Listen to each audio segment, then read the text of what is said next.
بله بینران ایران و اسرائیل دو دژمنین تقلیدیان هفدین روشهلاتا ناوینن بگومان گلک جاران ایران بره گروپین چکدار ایرشی بردامی اسرائیل دیگه اسرائیل جباوی که راستاوخه برپسین ایران زاناینوین اتمی دیگه آرمانش گلو ویجاره محتمل هیرشین راستاوخه نبرام وان دولاتین هریمی چه به دکتر حاتم حسون او شروبکار سیاسی و سروکی اکادمیان دولتی امریکایی جبو خیندنا بالاو و راهنانان لویلاتا دلاویر لرباط لمغرب ديال دكتور دماتا باش با ايدي او روشا كونها هي او بيجبشونين هنا ممكن اجلو ايدي اسرائيل وايران في جاري باوي كراستا وخا قوشان بكن شر بكن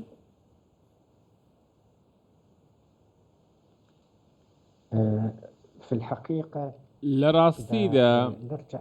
اگر بيتو سيري راستقيني كيشكب كين او دبين كوا کنسولخانەی ئێران لە سووریا بردمان کرا ئەمە لە ڕاستیدا دۆخی ئێرانە کە ئێستا لە حاڵەتێکی زۆر سەختدایە و ئێستا لە بەردەم چەند بژاردەیەکدایە کە خۆیان لە سێ بژاردە دەبێنەوە یەکەم ئەوەیە یان ئەوەتە بە شێوەیەکی ڕاستەخۆ لە ئیسرائیل دەدات یان لە بەرژەوەندەکانی ئیسرائیل دەدات لە دەرەوەی ئیسرائیل یانیش کە ئەمە بژاردەی سێیەمە بتوانێت لە ڕێگەی موشەکی بالیستیەوە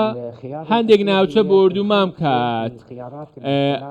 ئەم سێ بژاردە ئێستا لە بەردەم ئێراندایە کیش بژارداوەیە گەل و توتبینی نێزیکترە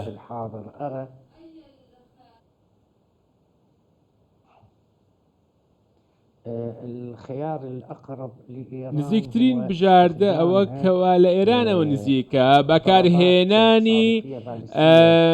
موشەکی بالیستیە بەڵام بە شێوەیەکی کەم نەوەک زۆر هاوکات بتوانێت حزبوڵڵا جارە شریکە چالاک بکاتەوە بەڵام چالاکیەکی زۆر نەبێ چالاکیەکی کەم بێت هاوکات بتوانێت ناوچەی جۆلان بردومان بکات کێشەکە ئەوەیە ئەوەی کەوا ئێمە دەزانین و بۆچوونەکانیش لەو ئاراستەیەن کەوا ئیسرائیل ئێستا دەیەوێ هاوسەنجی ئەو هاوکێشەیەکەوە لە ڕۆژهەڵاتی ناوەڕاستدا هەیە گۆڕانکاری بەسەردا بێنێ واتە دەتوانێت هێز بگۆڕێ ئاراستەکان بگۆڕێ و ڕوبەڕووی ئێران بکاتەوە لە بڕی ئەوەی بیەوێ بە شێوەیەکی ڕاستە و خۆ ڕوبەڕووی بێتەوە بۆیە چەند ڕێگەی جیاواز بەکاردەهێنێت بۆ ئەوەی بتوانێت ئاراستەی ئێران بێ ئەمەش هەوڵی ئەوەی داوە کە لە هێزێکی ئێقلیمی دروست بهێنێت بۆ ئەوەی لە دژی ئێران کار بکەن ئەمە بە هەمان شێوە بۆ ئێرانیش بەرامبەر بە ئیسرائیل هەروە هەمان شتە بۆیە بە ئامانجگرتنی کنسولخانەی ئێران یەکێک بوو بەشێک بوو لەو ئامانجەی کەوا ئیسرائیل هەیە ئێستا ئێران لە دۆخێکی زۆر شپرزەدایە و لە گۆشەیەکی زۆر ناهەمواردایە و چونکە ئەمە کاریگەری بەسەر کاریگەری ئێران لە دەرەوە و هاوکات لە ناوخۆیشەوە هەیە بۆیە کاتێک دەبینین ئێران ئێستا ڕوبەڕووی دارمانێک بۆتەوە و ناتوانێت چۆن ڕوبەڕووی ئەم دۆخە بێتەوەەوە بەسەریەوە هاتووە بەڵگەش بۆ ئەم قسەیە ببوورە دەمەوێت ئەم خاڵە ئاماژی پێ بدەم دوو ڕۆژ بەر لە ئێستا لایەنی ئەمنی لە ئێران ڕایگەیاند کەوا ئاسمانی تاران پێشەڵ کراوە دوای سێ کاتژمێر ئەم بڕیارە ڕەت کرایە واتە ئێستا ئاڵۆزیەکی گەورە لە ناوخۆی ئێرانیشدا هەیە بۆیە هەر ئۆپراسیۆنێکی ڕوبەڕوو بوونەوە لە ڕۆژهەڵاتی ناوەڕاست و بێت و بەبێ ویستی ئەمریکا نابێت کە لای ئیسرائیلەوە کەواتە بەحسی ئەمریکا بکەین دۆ بایدن دەبێژە ئەم باوەیەکی ئاسنین لە پشت پاراستنا ئیسرائیلێ داینە وشعاریەکی ژیڤە هەوڵە هێورکردنا ڕاوشێ دەدەین داماندەمدا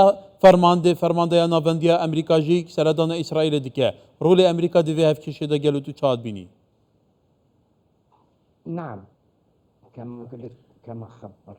وەک پێشتریش ئاماژەم ئاماژە پێدا بوو. ئێستا ئەمریکا و بایدنیش لە دۆخێکی ناهەمواردایە، لە دۆخێکی ناهەمواردایە، چونکە ئیسرائیل لە ناوچەکەدا ڕوبەڕووی کێشە بووتەوە. ئیسرائیل بەتەنیا ناتوانێت ئەو هاوکێشەیەکەوە لە ڕۆژهەڵاتی ناوەڕاستدا هەیە بیپارێزێت. هەر لە دەستپێکی هێرشەکانی بۆ سەر حەماس ئێستا هاوکێشەکە پێچەوانە بۆتەوە بۆ ئیسرائیل و لە بەرژەوەندی ئیسرائیل نییە، بۆیە دەوێت هەموو هێزی بەرپەرزدانەوە لە دەستی خۆیدا بێت و هەموو ئۆپەراسیۆنەکانیش هەر لەم ئامانجەوە هەیە. ئێستا خلافێک هەیە لە نێوان ئەمریکا و ئیسرائیل، چونکە ئەمە هێزی شەڕە. ئەمریکا و لەسەر زاری وەزارەتی دەرەوە و کە ئاراستەی تورکیا و سین و سعودیە کراوە، ئێستا ناڕازیە لەوەی کەوە لە ئیسرائیلەوە ئۆپەراسیۆنێکی نوێ هەبێ بۆ ڕوبەڕووبوونەوەی کەرتی غەزە یاخود هەر هێرشێک بکرێت لایەن ئیسرائیلەوە بۆ یەمەن یاخود سووریا. کەواتە ئەگە جارێکەکەن بەسی ئیران بکەین گەلو ئەگەر بە ئەگەری هێرشێن ڕاستەوخۆی ئیران و ئیسرائیل بسەر هەفتوو تو ڕەوشە هەندور یا ئیرانی چاوت بینی تو زانی ژلی ئیرانێ هەندێک جاران خۆ نیشاندان هەنە جوگرافیای دابەشی بێگومان دیموگرافیان جودا جودا بوونە، پێکهاتێن جودا جودا بوونە.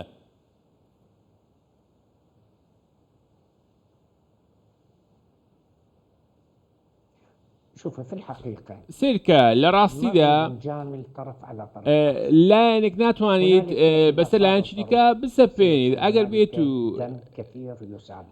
لایەنێک هەبێت کە ئێستا خوێنی زۆری ڕشتووەویش لایەن لە فەڵەستینە هاوکات ئەوەش دەزانی لە شەڕ هیچ لایەنێکی براوە نابێ. نعلم العفو بۆیە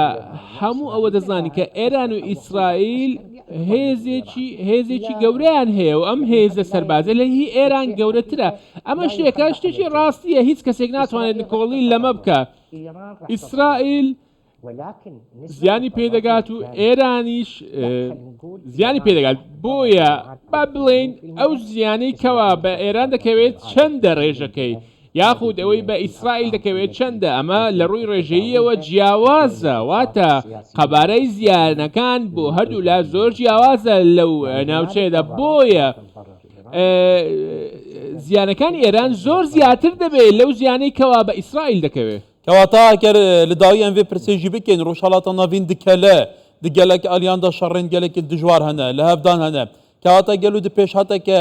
بڤی ئاواییدا وێ ڕەوشە دەڤێرێ بەرەف کیڤێگەی ناتە.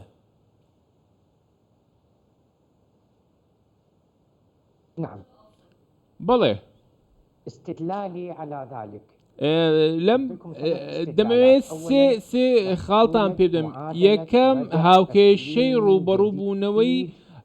ئیقلیمی دەگۆڕێت کە ئەمەش بە ئاراستە ئیسرائیلەوە دەبێت. دووەم لێرەوە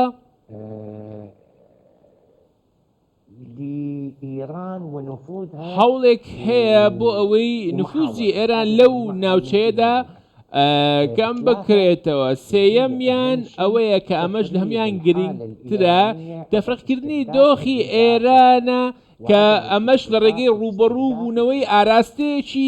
دیاریکراوە و بە ئامانز دەگیری ئێرانە. ئەمە لە ڕێگەی وڵاتانی هاوپەیمانەوە قسەی لەسەر دەکرێت. بۆیە